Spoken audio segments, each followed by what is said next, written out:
The deafening roar of metal tearing apart, a blinding flash of white snow.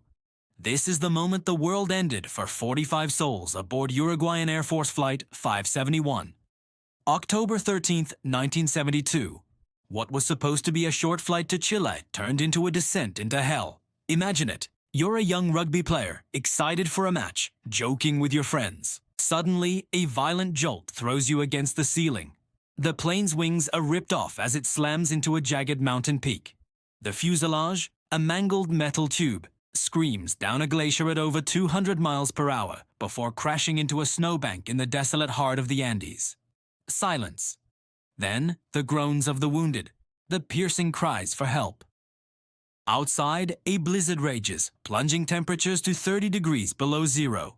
Of the 45 on board, 12 died in the crash or shortly after. The survivors, many of them just teenagers, are stranded at 12,000 feet with nothing but the clothes on their backs and the mangled wreckage of the plane. Days turn into a week. Hope begins to fade. They huddle together for warmth inside the broken fuselage, using seat cushions to block the gaping holes. Frostbite gnaws at their fingers and toes. The meager food supply, a few chocolate bars, some crackers, and bottles of wine, is gone within days. Hunger becomes a physical, agonizing pain. They listen to a small transistor radio, their only link to the outside world. Then, on the 8th day, the most crushing news of all, the search has been called off. They are presumed dead, left to die. Despair sets in. They are surrounded by an endless expanse of snow and rock. No animals, no vegetation, nothing. Starvation is no longer a threat, it's a certainty. Faced with an impossible choice, the survivors make a pact, a decision that will haunt and define them for the rest of their lives. To survive, they must eat the flesh of their deceased friends. It's a choice born of the most extreme desperation, a solemn promise to keep the spirit of the fallen alive, to ensure their sacrifice was not in vain. But the Andes were not finished with them.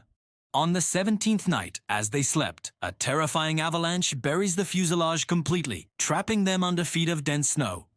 8 more people die, suffocating in the dark. For 3 days, the remaining survivors are entombed, clawing their way out, gasping for air in a space barely big enough to stand. They have now been through a plane crash and an avalanche. It seems impossible. After 2 months of unimaginable suffering, 2 of the strongest, Nando Parrado and Roberto Canessa, decide on a final, desperate gamble. They must walk out.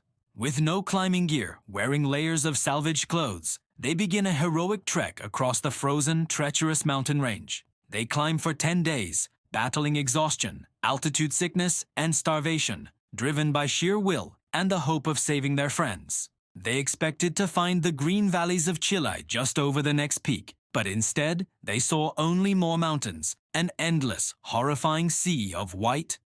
Just as they were about to give up, they finally spot a man on horseback across a raging river. A Chilean farmer. They have made it. They are saved. On December 22nd, 1972, after 72 days in the frozen wilderness, helicopters arrived to rescue the remaining 14 survivors. The world was stunned. The story wasn't just about a crash, it was a testament to the absolute limit of human endurance and the unbreakable will to live. This incredible story is not a movie script, it is the real-life miracle of the Andes. Thanks for watching.